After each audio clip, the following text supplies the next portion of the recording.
Oiê, eu sou a Rafaela Barros e estamos aqui simplificando a redação.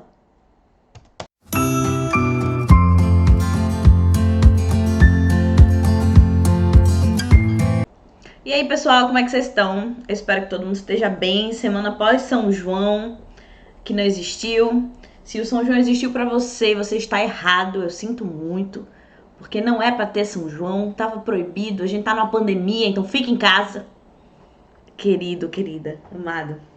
Fica em casa, tá bom? Lava as mãos, usa álcool em gel, para de visitar as pessoas, essas coisas. Eu sei que flexibilizaram, mas não faz sentido essa flexibilização, tá certo? Porque o vírus ainda tá aí, porque não existe nenhuma medida que está sendo realmente colocada em prática de modo produtivo, de modo a fazer com que os casos diminuam. A gente continua batendo recorde de mortes. A gente ainda tá sem ministro da saúde oficial. A gente tá sem ministro da educação. Então, assim, amado, amada minha alma, tá tudo um caos. Então, faça a sua parte. Claro que se você puder, se você não puder, toma todos os cuidados necessários, vai de máscara e não leve em consideração nada do que o presidente ou as outras pessoas falarem. Tudo bem? Dito isso, vamos para a nossa aula, porque eu já militei hoje. Então, nós falamos aqui já no canal sobre níveis de linguagem, certo? O nível de linguagem que é o ideal para você utilizar na sua redação, que é a linguagem formal. Se você não viu esse vídeo, eu vou deixar na descrição. Eu tô muito youtuber. Só para seguir uma linha de raciocínio, tá bom? É muito importante você entender o conceito da linguagem formal. Hoje a gente vai continuar falando sobre formalidade da língua, mas de um modo um pouco mais claro acerca de como nós devemos utilizá-la na dissertação do Enem. Por quê? É muito comum você pensar que está usando uma linguagem formal e ela até possuir o seu quê de formalidade, entretanto, ela não tem um outro aspecto que é muito importante também na dissertação, que é a objetividade. Professora, que? Vamos lá, calma. A objetividade, ela é uma característica da linguagem que nós a utilizamos quando escrevemos pontos de vista, críticas, por que não, análises, certo? Mas sem nenhuma expressão de sentimento, sem nenhuma expressão subjetiva daquilo que você, enquanto autor, pensa. Então, sem palavras que deixem muito claro qual é a sua sensação em relação àquele tema. Diferentemente da subjetividade, que é exatamente quando a gente traz mais sensibilidade ao texto, quando a gente emociona o leitor. E muitas vezes a sua intenção nem é realmente de emocionar o leitor, até porque você está falando de temas como violência contra a mulher, sustentabilidade, a importância de cuidar do meio ambiente, democratização do acesso ao cinema, que são temas que não tem muito no que sensibilizar, certo? Errado. Existem palavras específicas que fazem com que, mesmo que você não queira sensibilizar, você acabe puxando o seu texto um pouquinho para o lado mais emocional. Você se deixa levar pela problematização e é exatamente isso que a gente quer evitar hoje, certo? Então, a objetividade é a característica que nós precisamos ter nos nossos textos dissertativos. Claro. Inclusive, é a mesma característica que nós devemos encontrar em notícias, em textos muito mais objetivos como regulamentos, leis, constituição, por que não a bula de remédio, que se você não leu, você deveria ler. Se você não lê bula de remédio, você deveria, tá bom? Ou não, porque ela assusta. Mas enfim, é basicamente a ideia do ser conciso, do ser direto, do falar exatamente aquilo que é necessário. Mas preste atenção numa coisa: ser conciso, ser resumido, digamos assim, não significa escrever pouco ou falar pouco. Significa apresentar as informações que são necessárias e expor aquilo que é relevante, tá bom? Eu vou apresentar para vocês um exemplo que não tá ruim, entretanto contém muita subjetividade, então existem muitas palavras que trazem essa ideia de emoção maior para o texto e depois a gente vai refazer esse mesmo parágrafo percebendo em como é que seria a utilização da linguagem de maneira adequada, tá bom? Vamos lá. Olha só aqui o nosso lindíssimo parágrafo, que tá sim com um tamanho bem considerável, porque muitas vezes quando a gente utiliza as palavras mais subjetivas, elas acabam ocupando muito mais espaço do que seria adequado na redação. Até porque você precisa lembrar que você só tem 30 linhas. E inicialmente parece muito, mas quando a gente sabe que tem que trazer as justificativas, as explicações, os dados estatísticos e etc., 30 linhas não é muita coisa não, tá bom? Então vamos lá. Conforme o Estatuto da Criança e do Adolescente, documento muito importante no cuidado com os menores, é completamente proibida qualquer forma de trabalho até os 14 anos de idade, salvo sob a condição de menor aprendiz. Entretanto, infelizmente, essa acaba não sendo a realidade atual de muitos jovens, os quais são encontrados na labuta, sofrendo com os piores abusos e tratamentos que um ser humano poderia passar. Tal situação é completamente problemática e absurda e deve ser resolvida o mais rápido possível. Vamos lá. Quais são os problemas desse parágrafo? À primeira vista, pouquíssimos, certo? A ideia está bem apresentada, inclusive o tema aqui seria, obviamente, trabalho infantil. Então, quando a gente olha um parágrafo que já percebe qual é o tema, qual é o recorte do tema, então o parágrafo está bem apresentado. Já trouxe pra gente mais ou menos como é que funciona essa problemática, porque tá dizendo pra gente que existem crianças que estão trabalhando fora daquilo que seria adequado por lei. Trouxe pra gente a apresentação de um documento, que é o Estatuto da Criança e do Adolescente, que faz com que a informação apresentada seja considerada como real, um repertório muito bem apresentado, porque, afinal de contas, é exatamente o documento que vai cuidar, proteger, fiscalizar todas as crianças e adolescentes. Então, se eu apresento esse documento no meu texto, eu sei do que eu estou falando. Então, de modo geral, nós não conseguimos perceber muitos problemas. É verdade. Entretanto, talvez não seja tão verdade assim. Olha só. Inicialmente, nós temos essa apresentação, certo? Do Estatuto da Criança e do Adolescente, mas logo depois ele coloca documento muito importante no cuidado com os menores. Esse documento é muito importante? Claro que é. Entretanto, essa ênfase que o autor está dando, de certa forma, está trazendo uma ênfase grande demais, que está ocupando espaço demais e parece que ele está muito eufórico, sabe, em relação à utilização do documento, o que não é o que a gente quer. Nós só precisamos saber que esse documento é importante. E muitas vezes, se eu estou na introdução do texto, eu não preciso trazer esses detalhes porque eu não tenho tanto espaço assim, certo? Além disso, logo depois, ele coloca lá embaixo, ó, que, entretanto, infelizmente, essa, no caso, a condição de menor aprendiz, acaba não sendo a realidade dos jovens. Quando eu coloco esse infelizmente, eu tô sofrendo junto com a situação. E é claro que nós devemos sofrer com as crianças que trabalham, e é claro que nós devemos buscar políticas públicas que resolvam essa situação. Mas a redação não é o local de dizer que você tá achando isso muito triste. Que infelizmente, a ideia do infelizmente é o quê? Tá tirando a felicidade. Se tá tirando a felicidade, é óbvio que é algo sentimental. Não é isso que nós queremos na redação. Nós queremos objetividade, tá bom? Continuando, nós temos logo depois, ó, aí, ó, um período inteiro dizendo que eles estão sofrendo com os piores abusos e tratamentos que um ser humano poderia passar. Isso é mentira? Não, não é mentira. Entretanto, novamente, quando você diz que eles estão passando pelos piores abusos que um ser humano poderia passar, você está buscando o quê?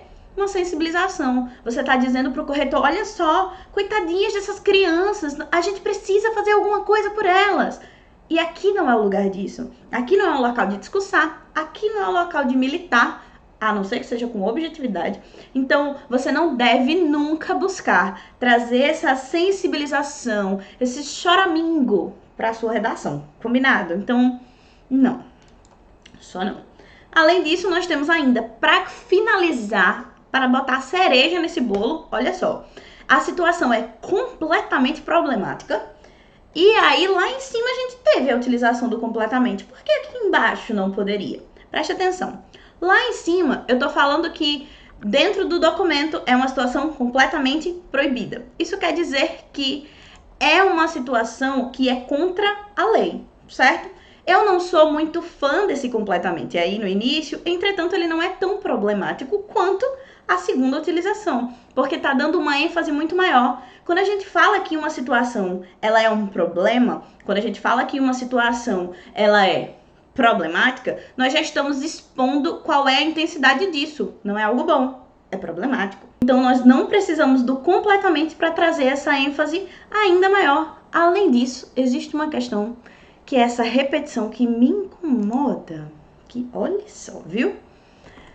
E essa situação, ela não é só completamente problemática, ela é absurda. Gente, existe palavra mais subjetiva, que sai mais do fundo das entranhas da sua frustração do que absurda.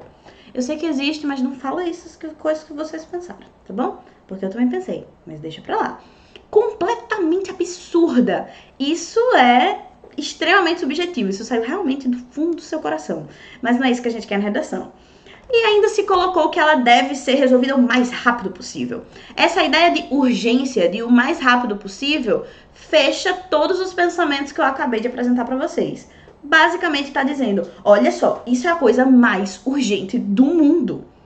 Entretanto, dizer que essas coisas são as coisas mais urgentes do mundo, que essa problemática é aquilo que existe de mais importante, só por causa da sua sensibilização, não vai convencer corretor nenhum.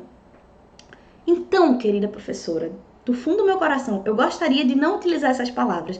Como eu poderia refazer esse parágrafo para fazer com que as informações permaneçam sendo apresentadas, mas de modo mais adequado? Vamos lá, jovem padawan. Atenta aqui, que primeiro a gente já percebeu que é um parágrafo menor, certo? Continua aí numa quantidade de linhas adequada. Nós temos 6 linhas, certo? É possível que no manuscrito ficasse um pouco maior, mas tudo bem, nós temos aí um espaço até 8 de modo adequado para utilizar. E olha só a diferença. Conforme o Estatuto da Criança e do Adolescente, é, estritamente proibida. Lembra que nós falamos sobre a questão da utilização das palavras sobre a linguagem formal? Estritamente significa a mesma coisa que completamente. É muito proibido. É completamente proibido. Mas aí nós queremos o quê? Fazer com que já na introdução, já no primeiro parágrafo, o corretor olhe para esse texto e faça, tem vocabulário aqui, se tem vocabulário me interessa. Então é interessante que você comece a procurar, inicialmente a dica de ouro aqui, Comece a procurar os significados das palavras, sinônimos das palavras que vocês normalmente utilizam. Por quê? A intenção do seu texto não vai ser modificada, mas você demonstrar um vocabulário muito mais rico e muito mais aprofundado. E eu garanto que todo corretor gosta disso. Vocabulário bom. Então é estritamente proibida qualquer forma de trabalho até os 14 anos de idade, salvo sob a condição de menor aprendiz. Ponto final, apresentei minha informação inicial e é isso. Agora eu vou deixar claro qual vai ser a minha problemática. Entretanto, essa realidade, né, essa condição e etc., acaba não sendo a realidade atual de muitos jovens, os quais são encontrados na labuta. Inclusive, essa ideia de labuta também estava lá no primeiro parágrafo. O que é que a labuta? É um sinônimo para trabalho. Então, ao invés de repetir a palavra trabalho várias e várias e várias vezes, procura sinônimos, porque a intenção fica a mesma, mas o texto ele não fica tão cansativo de ser lido, porque não há repetição excessiva, certo? Guarda essa dica de ouro. Então, seguindo, aí olha só, muitas vezes em situações insalubres. O que é uma situação insalubre? É uma situação de abuso, é uma situação de falta de higiene, é uma situação de falta de cuidado. Lembra que no período anterior, no outro parágrafo, a gente tinha dito que eles estavam sofrendo os piores abusos e os piores tratamentos? Isso significa que eles estão vivendo situações insalubres. E no desenvolvimento, você já poderia explicar o que seriam essas situações. É porque eles estão na rua, é porque eles podem ser atropelados, eles podem sofrer violência, eles podem ter contato com drogas, eles podem, de certa forma, ter contato com o mundo do crime. Situações insalubres. Olha como fica muito mais bonito do que dizer que eles estão sofrendo os piores abusos. Oh, meu Deus do céu. Tá entendendo? Assim, e aí presta atenção nisso aqui que é muito importante, que é a utilização dos conectivos, tá bom? A gente teve o entretanto ali em cima e nós temos agora um assim. É isso que tá trazendo a conexão entre os nossos períodos, entre os pontos. Não adianta simplesmente você colocar as palavras soltas, tá? E aí, torna-se necessário debater. Eu só percebi agora, no final da gravação, que o meu acerca estava sem o R.